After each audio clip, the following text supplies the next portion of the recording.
Magandang umaga, welcome back ulit sa aking vlog.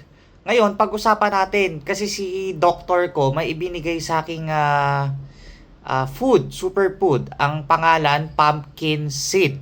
So, gaano ko na ba to katagal na kinakain? Ang sagot, 2 buwan na kinakain ko ang pumpkin seed. So, gaano ba siya kadami dapat? Makikita nyo, ito, ang katumbas niya, 2 kutsara. Ito ha, kasi sabi naman niya sa akin, sa loob ng isang araw, 1 kutsara hanggang 2 kutsara. Saan ito mabibili? Meron sa mga local supermarket natin. Tapos, online meron din naman. Pero, wag nyong bibilin yung mga salted. Okay? Tapos, paano ba siya kinakain? Ganto lang. Yung iba, pinakukulan. Pero ako ayoko. Gusto ko kinakain ko ganto lang siya. Tapos yung iba naman, niro-roast. Ako ayoko nun. Gusto ko ganto. Ito siya, no? Pumpkin seed. Ini-scoop lang siya. Sa atin, sa Rob, meron yan. Sa SM Hypermarket, meron siya. Tapos, paano ba siya kinakain? Kinakain ko siya, halimbawa, nag-take ako ng levothyroxine ng morning, ng alas 5 ng umaga. Kinakain ko to mga alas 7. Mga gano'n kasi bumabalik pa naman ako sa higaan. Doon ko gano'n ko siya kinakain. Tapos, ang nangyayari pa dito, may mga side effects din to ha. Baka akala nyo may problem kayo sa tiyan. Sa akin noon, sumasakit yung sa may ganto ko, sa may malapit sa atay sa tagiliran. Pero, mga ano lang siya, mga 2 hanggang 3 beses ko lang naranasan. Kasi nga po, mataas sa fiber ang pumpkin seed. Marami siyang benepisyo i-discuss ko sa iyo. Ang pumpkin seed natin, ito ha, ang explanation sa akin dito ni doctor dito sa Australia ha, ang explanation niya sa akin, since hypothyroid ka, kainin mo to. Isama mo sa diet mo. Okay, pero hindi ibig sabihin nito itatanggalin mo na yung gamot mo ha, yung levothyroxine mo kung ano man binigay sa yung gamot, hindi. Nakakatulong siya. Number 1, mataas po siya sa fiber. Okay? Yung fiber content ni pumpkin seed, para na rin tayong kumakain dito ng red rice at saka ng apple. Mataas po talaga siya. Kaya nakakatulong siyang pababain at bawasan ang production ng cholesterol sa ating katawan. Kasi alam naman natin, ang hypothyroid, medyo elevated po ang cholesterol level. Madaling tumaas ang cholesterol level natin, no?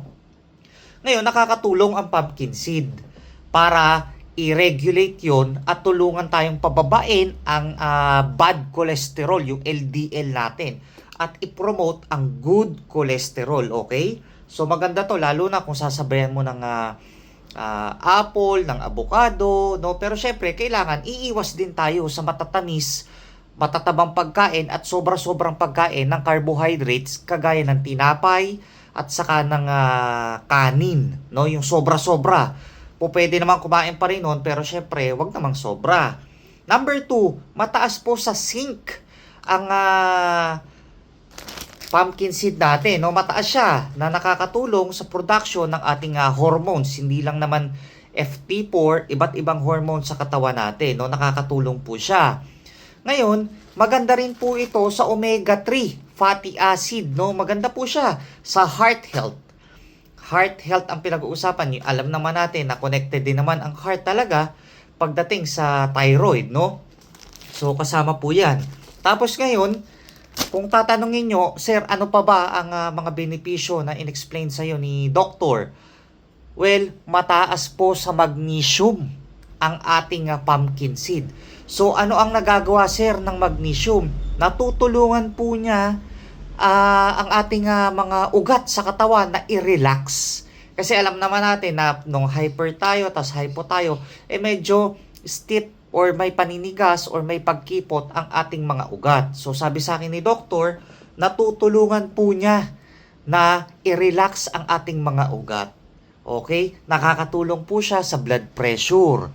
No? So, kung ikaw ay may hypertension o kaya may kataasan ang iyong BP, sabi ni doktor, in the long run, for example, nakaka-6 na buwan, nakaka-4 na buwan ka na pagtitake regular ng pumpkin seed, no, kaya niyang ibaba ng 5 hanggang 10 puntos ang blood pressure mo. For example, ang systolic, yung nasa itaas, tapos yung nasa ilalim naman, diastolic, kaya niyang ibaba kahit 5 hanggang 8 puntos. For example, ang BP mo 130 over 90. So, po pwede siyang maging 125 or 120 over 85 or over 80. So, malaki siyang tulong. But again, hindi po siya replacement para tanggalin ang gamot. Kasama po siya sa diet. Kung ikaw ay naka-levothyroxine, hindi natin po pwedeng alisin ang levothyroxine dahil kumakain ka naman ng pumpkin seed. Mali po yun, maling mindset yun. Tapos, kung ikaw naman ay naka-Tapdin o Metimasol para sa iyong hyperthyroidism, hindi po siya po pwede na ihinto dahil kumakain ka din ito, no? Hindi po. Again, nakakatulong po ito. Superfood po siya. As per may doctor, no, nakakatulong siya rito. So, again, gaano kadami ang dapat kong i-take na pumpkin seed? 2 kutsara. Okay? Kung hindi ka pa sanay po, pwede namang 1 kutsara muna. Tapos, kung medyo nasasanay-sanay ka na, pwede mong dalawahin. Ako kasi, gusto ko siya sa empty stomach. Pagka-take ko ng levothyroxine, pahinga lang ako, mga 1 hour hanggang 2 oras, take ko yan. Tapos inom ng tubig, mga 1 baso. No? Okay yun. Ang ganda sa tiyan. Tapos mapapansin ko, pag dumudumi ako, talaga namang smooth. Kasi nga, rich in fiber. Okay, sir, ano pa bang ibang benepisyo ng pumpkin seed? O tara, ituloy natin yung usapan. Meron din pong protina ang pumpkin seed. No? Alam naman natin, ang protein talagang nakakatulong pagdating sa muscle repair.